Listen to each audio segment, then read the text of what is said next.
देखो यार, ये वीडियो उन सभी बच्चों के लिए है जो अभी थर्ड राउंड में पार्टिसिपेट करने जा रहे हैं इंडिया की काउंसलिंग में, बट श्योर नहीं है कि उनको इंडिया में उनके बजट में कॉलेज मिलेगा या नहीं मिलेगा। और उन बच्चों के लिए भी है जो अभी कंफ्यूज्ड है ड्रॉप वर्सेस एमबीबीएस अब्रॉड में, कि उनको क्या अभी एडमिशन ले लेना चाहिए या बहुत लेट हो गई, सारे इंस्टीट्यूट या सारे कॉलेजेस के एडमिशन बंद हो गए हैं। तो इस वीडियो को एंड तक जरूर देखना, क्योंकि अब कुछ ही दिन का आपका समय रह गया है जिसमें आप अपना एडमिशन प्रोसेस कंप्लीट कर सकते हैं। नहीं तो आपको इस साल अच्छी यूनिवर्सिटीज अब्रॉड में भी नहीं मिलेगी। तो ये पूरे असिस्टेंस के लिए आप मेरे हेल्पलाइन नंबर पे भी कॉल कर सकते हैं, दैट इज 9007002666, या नीचे गूगल फॉर्म दिया है उस फॉर्म को भर दीजिएगा तो मेरी टीम आपको कॉल कर लेगी। ठीक है, चलिए अब समझते हैं कि अभी मेरे पास क्या क्या ऑप्शन बचा है कंट्री वाइज, एंड कौन सा कंट्री बेस्ट है, कौन से कॉलेजेस उसमें अच्छे हैं, उन सब का एक डिटेल ब्रेकडाउन करते हैं। तो कंट्री वाइज जैसा मैंने हमेशा से प्रायोरिटी लिस्ट आपको समझाई है, वही प्रायोरिटी लिस्ट अभी भी रहेगा। और मेरी प्रायोरिटी लिस्ट कुछ क्राइटेरिया पे बनी होती है। क्या क्राइटेरिया? कि पहला, 100% एनएमसी गाइडलाइन कौन फॉलो करता है। ठीक है, तुम बहुत जगह दिखोगे कि लोग बोलते हैं एनएमसी अप्रूव कॉलेज, कोई कॉलेज एनएमसी अप्रूव नहीं करता। ठीक है, बट एनएमसी ने कुछ बेसिक गाइडलाइन दी है, उन गाइडलाइंस को 100% कौन अवॉइड करता है, that is my first criteria. दूसरा क्राइटेरिया आपका बजट होता है। ठीक है, आपके बजट में क्या है। और तीसरा क्राइटेरिया होता है आपका सेफ्टी। और चौथा क्राइटेरिया होता है आपका लोकेशन, की मतलब कैपिटल सिटी में है, कैपिटल सिटी से कितना दूर है। और एक और क्राइटेरिया होता है कि गवर्नमेंट है या प्राइवेट है। ठीक है, इनके बेसिस पे हम कॉलेज को सेग्रीगेट करेंगे और डिसाइड करेंगे हमारे बजट में सबसे अच्छा कॉलेज कौन सा है। अगेन, सबसे पहले जो लिस्ट में आ जाएगा वो आपका आ जाएगा नेपाल। ठीक है, अभी भी, बट नेपाल के ज्यादातर यूनिवर्सिटीज जो है या ज्यादातर कॉलेजेस हैं उनकी सीट्स ऑलरेडी भर गई हैं। और नेपाल में अगर आपको एडमिशन चाहिए तो एक काम तो बहुत जल्दी कर लीजिएगा, जो नेपाल का एमईसी का फॉर्म है, ठीक है, जिसके बिना एडमिशन नहीं हो सकता, इस एमईसी के फॉर्म को बिफोर कितना, बिफोर 12 अक्टूबर आप भर लीजिएगा। अभी इसमें याद रखना कि इसमें वाउचर बनता है और पेमेंट नेपाल से ही होता है। तो मेरी टीम आपको फॉर्म भरने में भी असिस्ट कर देगी। आप इस नंबर पे कॉल कर लीजिएगा या गूगल फॉर्म भर दीजिएगा, मेरी टीम आपको हेल्प कर देगी। बट डू इट बिफोर 7 या 8 अक्टूबर, क्योंकि उसके बाद 3-4 दिन का टाइम हमें भी लगता है आपके फॉर्म भरने में, ईमेल आईडी बनाने में, वाउचर बनाने में, है ना। तो डू इट बिफोर 8 अक्टूबर। ठीक है, फॉर्म भरने में ज्यादा पैसा नहीं लगता। फॉर्म भरने की जो प्राइस है दैट इज सिर्फ 5,000 रुपए है। ठीक है, तो एज पर एक्चुअल जो आपका फॉर्म का कॉस्ट है इंडियन रुपीज में 5,000, वो आपको देना है और आप एमईसी का फॉर्म भर लीजिए। ये तो बैकअप ऑप्शन आपको रख ही लेना चाहिए। ठीक है, अब नेपाल में कैसे कॉलेजेस मिल सकते हैं तो डिपेंड करता है आपके मार्क्स कैसे है। ठीक है, बहुत लोग आपको बोलेंगे अरे हम ये कॉलेज दिला देंगे, कोई नहीं दिला रहा कॉलेज आपको। ठीक है, तो आप सिंपल समझ लीजिए कि अगर आप गवर्नमेंट कॉलेज या ऑटोनॉमस यूनिवर्सिटी है, नेपाल की जो अच्छी यूनिवर्सिटीज हैं, ठीक है, अगर आपके मार्क्स ग्रेटर देन 250 प्लस है, ठीक है, तो आप इनके लिए ट्राई कर सकते हैं। हम उसमें आपकी मदद करेंगे और आपको ये अप्रोक्सीमेटली अच्छे बजट में, मतलब लेस देन 70 लाख, ठीक है, लेस देन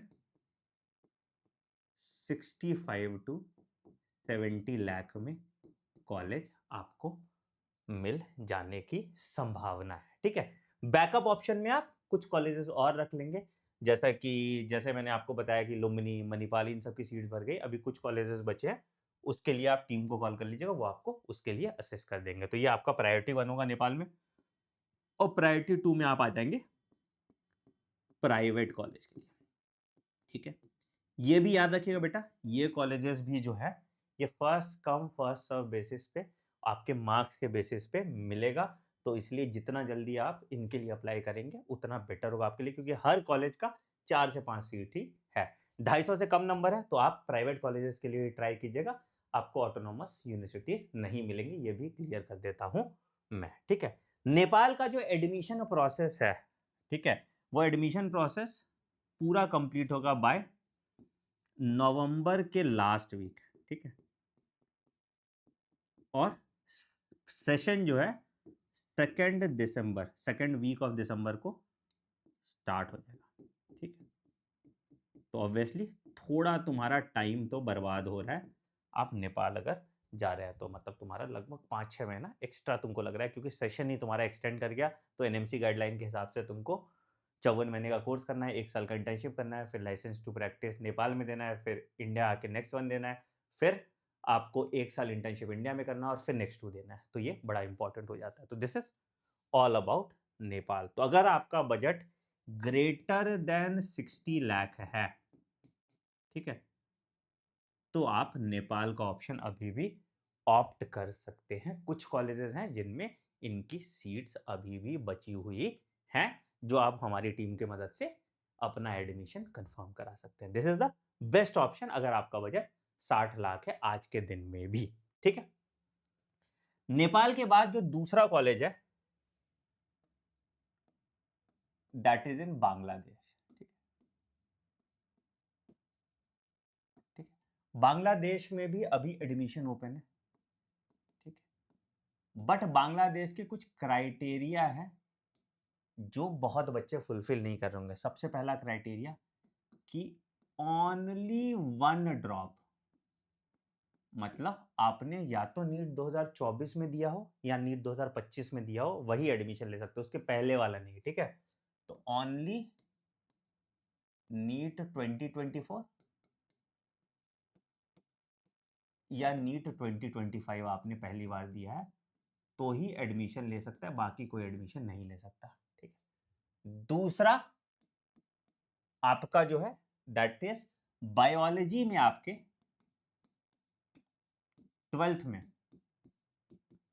60+ मार्क्स होने चाहिए, तभी आप यहाँ पे एलिजिबल होते हैं फॉर बांग्लादेश, ठीक है। बांग्लादेश भी 100% एनएमसी गाइडलाइन अबाइड करता है, ठीक है।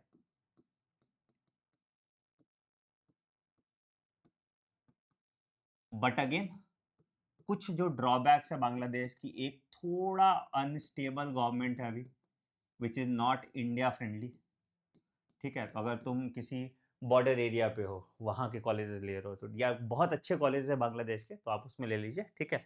इनके भी मैं लिस्ट ऑफ कॉलेज जो अच्छे हैं, जो कंपैरेटिवली लिए जा सकते हैं, उसका नाम आपको मेरी टीम हेल्प कर देगी जब आप उस नंबर पे कॉल कर लेंगे। अगर आपको बांग्लादेश जाना है तो उसमें भी हम आपके एडमिशन सिस्टम हेल्प कर देंगे। बट यही है कि अनस्टेबल गवर्नमेंट है अभी एज ऑफ नाउ बांग्लादेश में, तो हर जगह मत चले जाना, ठीक है। डेमोग्राफी देखना और कॉलेज का क्वालिटी देखना, उसके बाद ही जाना। एंड बांग्लादेश का जो बजट है लगभग आपका सस्ता है, that is approximately 30 to 40 lakh, ठीक है।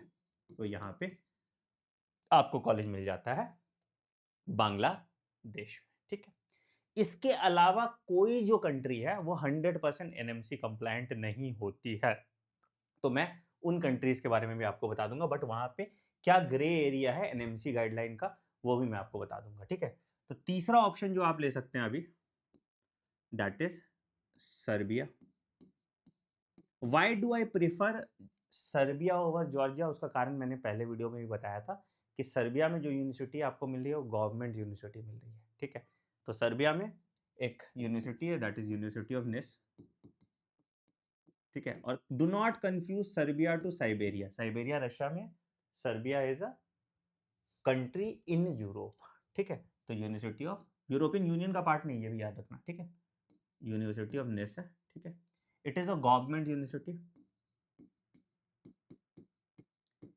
इसमें भी लास्ट चांस है आपका एडमिशन लेने का, क्योंकि इसका लास्ट डेट जो एग्जाम का है दैट इज 6 अक्टूबर।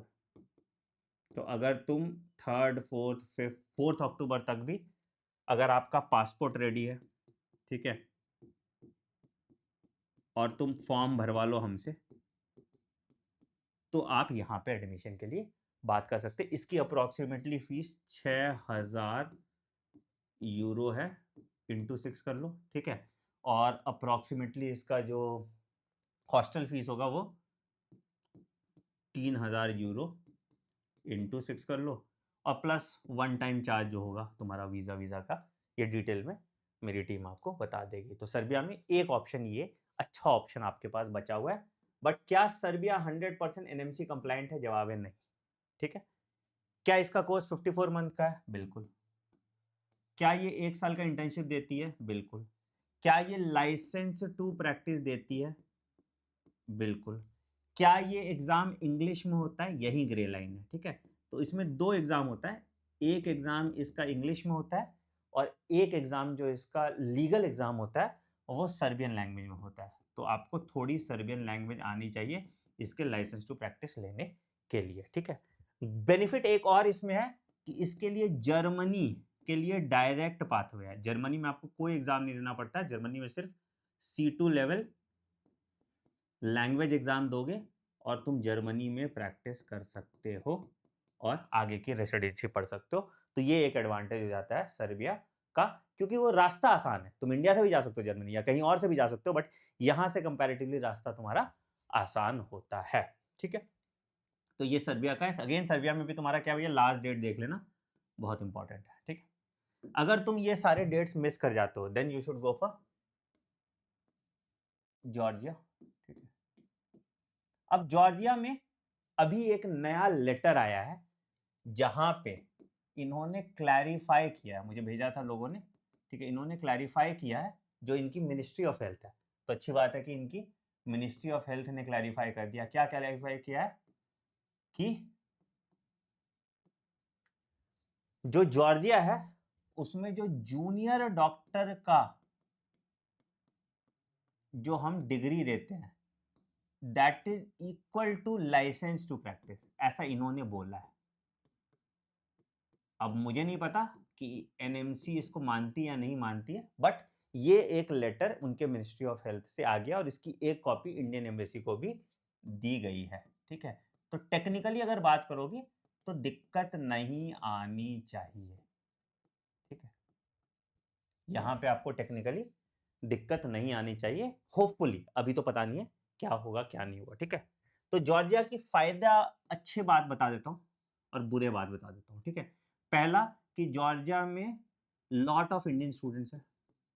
अभी अच्छी बात भी है और बुरी बात भी है, ठीक है, क्योंकि कॉस्ट ऑफ लिविंग इससे महंगा हो गया, ठीक है। बट तुम्हारे अगर नीट पीजी की तैयारी करनी है या लेट्स से दूसरे क्लासेस करनी है, तो तिबलिसी में हम लोग खूब क्लासेस कराते हैं, क्योंकि वहाँ नंबर ऑफ इंडियन स्टूडेंट ज़्यादा है, तो हमें आसानी से मिल जाते हैं बच्चे यहाँ पे, ठीक है।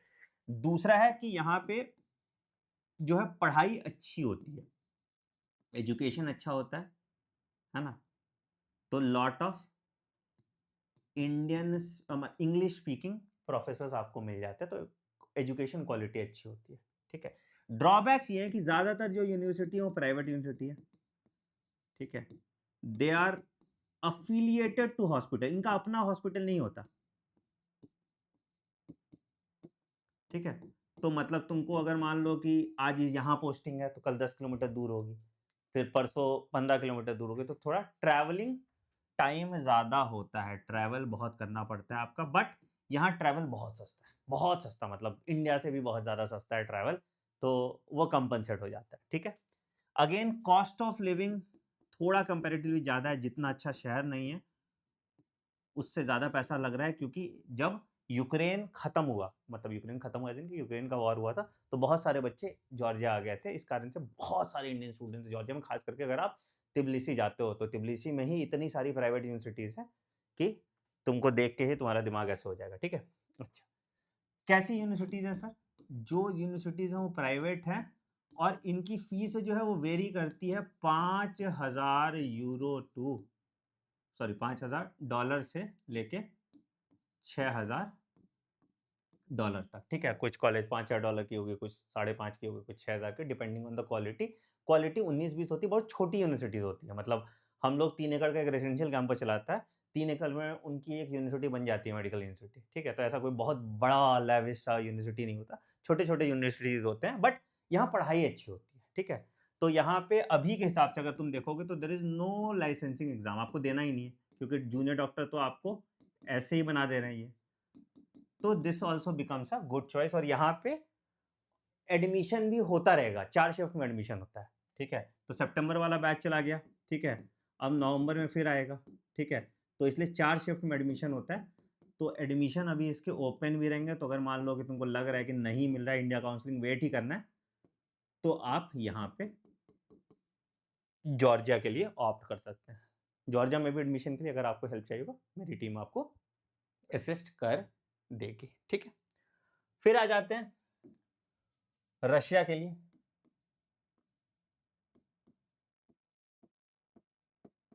रशिया अगेन मैंने पहले भी वीडियो में बताया कि आपको 100% एनएमसी कंप्लायंट नहीं होता, बट रशिया की अच्छी बात है कि यहाँ जो यूनिवर्सिटीज़ हैं वो गवर्नमेंट यूनिवर्सिटीज़ हैं, ठीक है? ठीक है, एक अच्छी बात हो जाती है, but the problem is all good universities admission close हो गया, ठीक है? अगर कोई कह भी रहा है हम इस वाले में करा देंगे, इस वाले में करा देंगे, अच्छी यूनिवर्सिटी जैसे मेफी थी, नॉर्थ वेस्टर्न था, नॉर्थ वेस्टर्न में तो चलो एक अभी और एग्जाम हो रहा है, ठीक है? बट ज़्यादातर जो अच्छी यूनिवर्सिटीज़ है उनके एडमिशन्स क्लोज्ड हो गए हैं। तो अभी आपको जो मिल जाएगा नोवोग्रोद है, ठीक है? और 3-4 यूनिवर्सिटीज़ हैं जो आपको मिल जाएगा, जो डिसेंट है, जो बहुत बहुत अच्छा नहीं है, बहुत अच्छा नहीं है, और इनका भी जो बजट है that is on the north side of 30 lakh तक के बजट में आपको यूनिवर्सिटी मिल जाएगी रशिया में, ठीक है? तो अब बोलोगे सर रशिया चूज़ करें कि जॉर्जिया चूज़ करें? तो जॉर्जिया में जो बजट है बेटा वो आपका 45 टू 50 लाख तक जा रहा है, ठीक है? सर्बिया में भी जो आपका बजट है अप्रॉक्सिमेटली ये भी 45 टू 50 लाख जा रहा है, ठीक है? और यहाँ पे रशिया में जो आपका 30 लाख जा रहा है, तो आपके बजट पे डिपेंडेंट होगा, ठीक है? इसके बाद आ जाते हैं उज़्बेकिस्तान, ठीक है? मैं अभी गया था उज़्बेकिस्तान भी, तो उज़्बेकिस्तान में कुछ अच्छी फ़ायदे वाली चीज़ है। सबसे पहला कि भैया यहाँ पे गवर्नमेंट यूनिवर्सिटीज़ भी हैं और प्राइवेट यूनिवर्सिटी भी है, ठीक है? गवर्नमेंट यूनिवर्सिटीज़ में अभी जो हुआ है, जैसे पहले था ताशकंद मेडिकल अकेडमी पीडियाट्रिक, अलग-अलग कॉलेजेस थे ताशकंद में, इन सबको कंबाइन करके इन्होंने एक यूनिवर्सिटी बना दी, ताशकंद स्टेट मेडिकल यूनिवर्सिटी। जहाँ तक मुझे पता है कि इसका एडमिशन क्लोज़ हो गया, बट कुछ लोग बोल रहे हैं कि अभी भी एडमिशन चल रहा है, तो आप देख लीजिए अगर 100% आपको इसमें एडमिशन मिल रहा है, तो आप ये कॉलेज प्रेफ़र कर सकते हैं। बाकी और कोई कॉलेज बहुत अच्छा नहीं है। बाकी जो आपको बुखारा है, समरकंद है, फरगना है, डिसेंट इनफ कॉलेज है, बहुत अच्छा कॉलेज नहीं है। अगर ताशकंद में आपको मिल जाता है, this is definitely a good college.